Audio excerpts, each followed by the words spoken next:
Japan, a land where the sacred and the modern sit side by side, where bullet trains glide past ancient temples and samurai spirits echo through neon-lit streets. It's where vending machines offer everything from hot noodles to holy fortunes, and where a centuries-old tea ceremony can unfold just blocks from a robot cafe. It's a nation of silent mountains and crowded crossings, of ritual and revolution, a place where the fleeting beauty of a cherry blossom carries more weight than gold, and where honor once meant dying by your own sword. From prehistoric pottery to PlayStation, from warlords to world leaders, Japan's journey is unlike any others. This is a story of a people shaped by volcanoes and vision, by swords and scrolls, by rice fields and rising suns, by cherry blossoms and mushroom clouds. And it all starts with a few scattered tribes 10,000 years ago.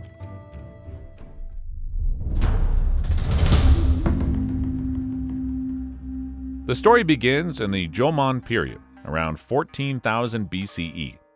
Japan wasn't yet Japan, just a smattering of forested islands, steaming volcanoes, and roaming deer. The Jōmon people lived in pit dwellings, hunted with stone tools, and wove their world with spirit. They crafted some of the oldest pottery on earth, etched with swirling rope-like designs. Primitive yet deeply expressive. Each pot was more than a vessel. It was a voice from a forgotten time. Their world was one of animism. Trees, rivers, even rocks, everything had a soul. The wind wasn't just weather. It was a whisper from the gods. The Jōmon didn't build kingdoms or raise armies. They built stories, rituals, and communities bound by nature's rhythm. But around 300 BCE, the current shifted. Across the sea came the Yayoi, sailing in from Korea and China. They brought bronze bells, iron blades, and a game changer: rice. Not wild rice for foraging, but organized, flooded field, life-giving agriculture. With rice came surplus. With surplus came power. And with power came hierarchy. The village elder became a rice chief. Tribal equality gave way to social classes. As the old Japanese proverb says, rice is heaven. And for the Yayoi, it truly was. Rice transformed the landscape, the economy, and the people. Warfare became strategic. Over water, land, and harvest. The foundations of Japanese society, from class systems to emperor myths, were quietly sprouting in muddy fields. This was no longer just survival, it was the beginning of civilization.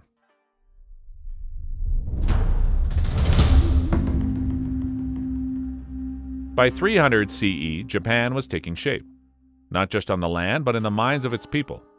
In the Central Plains, the Yamato clan was gaining influence, slowly pulling rival tribes under one banner. Their claim?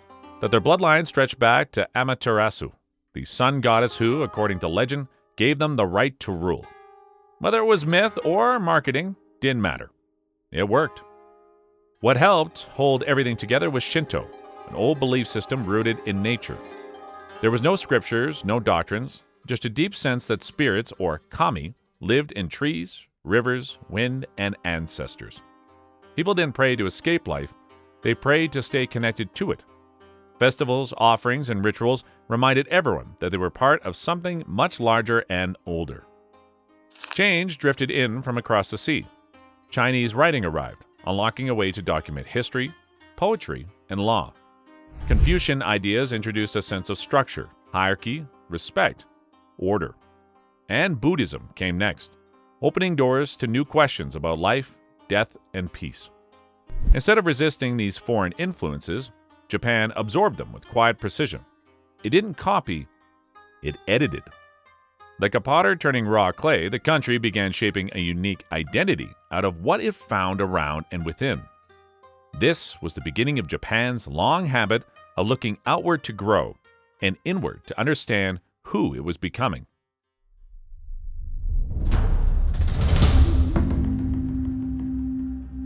In 794 CE, the emperor moved the capital to Heian-kyō, modern-day Kyoto, a city designed for beauty, balance, and quiet prestige. There, court nobles spun a life of rituals and refinement. Poetry wasn't just art, it was diplomacy. Color palettes had rules. Perfume was layered with precision. A single love letter could spark a romance or ruin a reputation. From this delicate world came the tale of Genji, penned by Murasaki Shikibu, a poetic masterpiece, and what many consider the world's first novel. But while the elites whispered haiku under moonlit cherry trees, the countryside whispered something else: unrest. Military clans were rising, and the court had no idea. The sound of the Gion Shoja bells echoes the impermanence of all things, opens the haiku monogatari, a fitting line for an age so obsessed with beauty and so blind to its own fading power.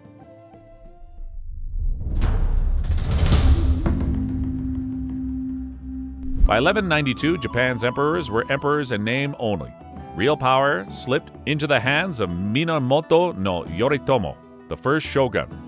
Thus began the shogunate, a military government led by samurai, who were far more than just armored warriors with cool swords. They lived by Bushido, the way of the warrior, a strict code of honor, loyalty, and duty. A samurai would rather die by his own blade than live in disgrace.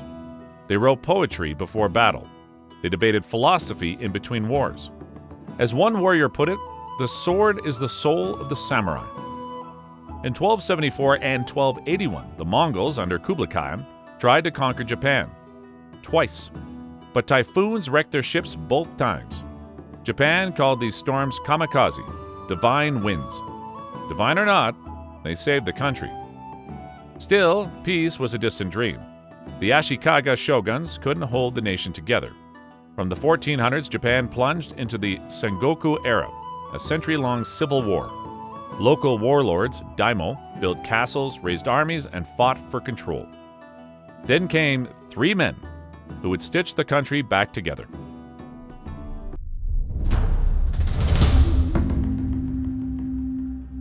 First, Oda Nobunaga. Bold, brutal, brilliant. He embraced Western firearms and crushed traditional armies with gunpowder and ambition.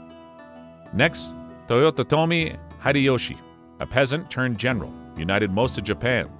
He even dreamed of conquering China via Korea, though that campaign ended badly. Finally, Tokugawa Ieyasu. After the decisive battle of Sekigahara in 1600, he outmaneuvered the rest and founded the Tokugawa shogunate. Order returned, the sword was sheathed. For now. Unity through strength, peace through discipline. And Japan was ready for a very different kind of war, against time itself.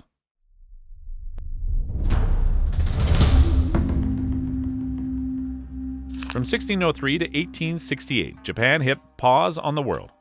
Under the Tokugawa shogunate, the country entered the Edo period, a time of peace, order, and total isolation. The ports were closed. Christianity was crushed. Foreigners were shown the door, except for a few Dutch and Chinese traders allowed into a tiny artificial island in Nagasaki Bay. The message was clear: Japan runs on its own clock. Society was neatly boxed into four classes: samurai at the top, followed by farmers, artisans, and then merchants. Ironically, those merchants, the bottom of the social ladder, started climbing economically. Their businesses boomed. Cities like Edo, Kyoto, and Osaka swelled with life. Samurai, once battlefield heroes, became government clerks, stuck behind desks while merchants dined in luxury. As money flowed, so did creativity. The floating world, Iyukiyo, gave rise to Iyuki-yi, vibrant woodblock prints depicting geishas, sumo wrestlers, and kabuki actors. Theaters were packed. Haiku was perfected. Tea wasn't just a drink, it was a ritual. Basho, the master haiku poet, once wrote, "An old silent pond. A frog jumps into the pond, splash. Silence again." That quiet splash mirrored Edo life, serene on the surface, rippling underneath. Because when the samurai sipped tea, the world changed. Steam engines roared across oceans, cannons replaced swords. And far beyond Japan's shores, black ships waited. As an old proverb warned, the taller the tree, the stronger the wind. And the wind was picking up.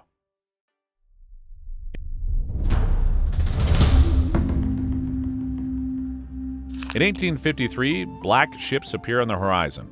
Commodore Matthew Perry of the U.S. Navy sails into Tokyo Bay with steam-powered warships and a polite demand: open your ports, or else. The Tokugawa shogunate, unable to resist, signs unequal treaties. The nation feels the sting of humiliation. Japan, once sealed tight, is now cracked open. But instead of collapsing, it adapts. In 1868, a political earthquake hits: the Meiji Restoration. The teenage Emperor Meiji is declared the new face of authority. The shogunate is abolished. Samurai must hang up their swords. Feudal lords lose their lands. Japan doesn't just change, it reboots. The country goes on a modernization frenzy. Railways crisscross the islands. Telegraph wires hum. Factories rise. Students are sent to study in London, Paris, and Berlin. Military experts arrive from Prussia. Architects from France. Engineers from the US. Top knots vanish. Suits and top hats appear. The country transforms at warp speed. As one Meiji leader declared, "We must catch up to the West in 50 years." They did it in 30. The nation that once feared Western cannons is now building its own warships. In 1895, Japan shocks the world by defeating China. In 1905, it defeats Russia, becoming the first Asian country to defeat a European power in modern warfare. The West begins to take Japan seriously. Adapt or perish, the British naturalist H.G. Wells once wrote. Japan didn't just adapt, it evolved, and the world would never look at it the same way again.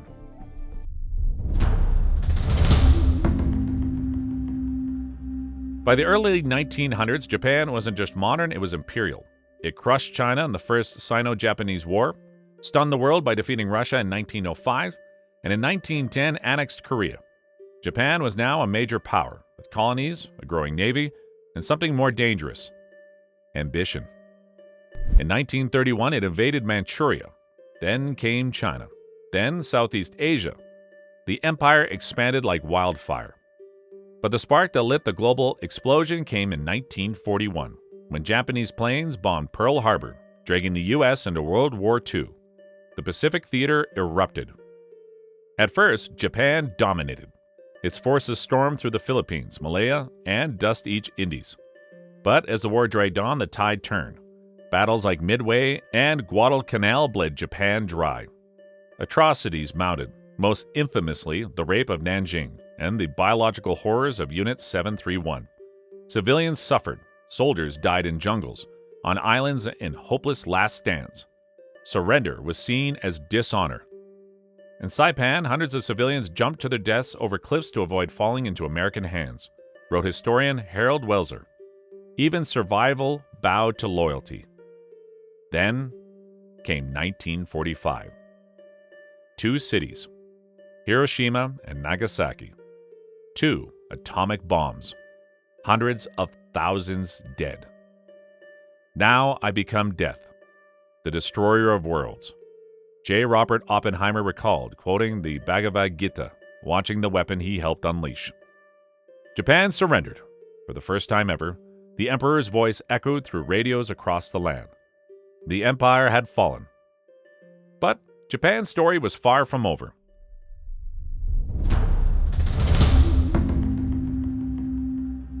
In 1945, Japan lay in ruins. Cities flattened, its people exhausted. But the end of war marked the beginning of something extraordinary.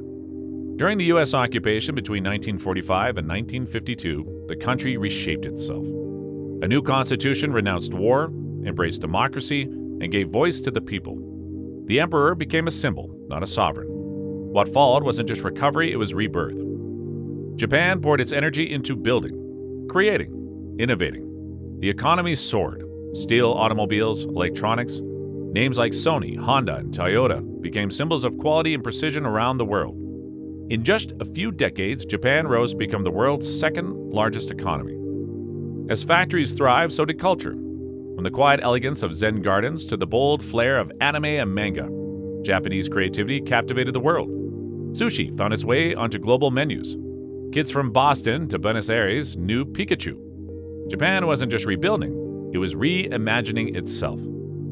Yet beneath the shine of neon skylines, new challenges took root. The population began to age. Growth slowed, and Japan's post-war pacifism faced questions in a shifting global landscape. Still, the spirit of adaptation endures.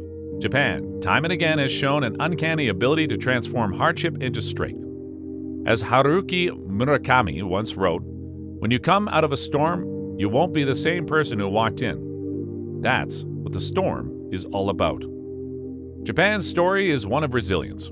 From scattered tribes to skyscraper cities, it has mastered the art of reinvention. It has absorbed the world by protecting its soul, and has danced with tradition and flirted with futurism. It has known horror and created beauty. Few nations have walked through war, silence, poetry, and rebirth like Japan. Its past isn't just history, it's still alive.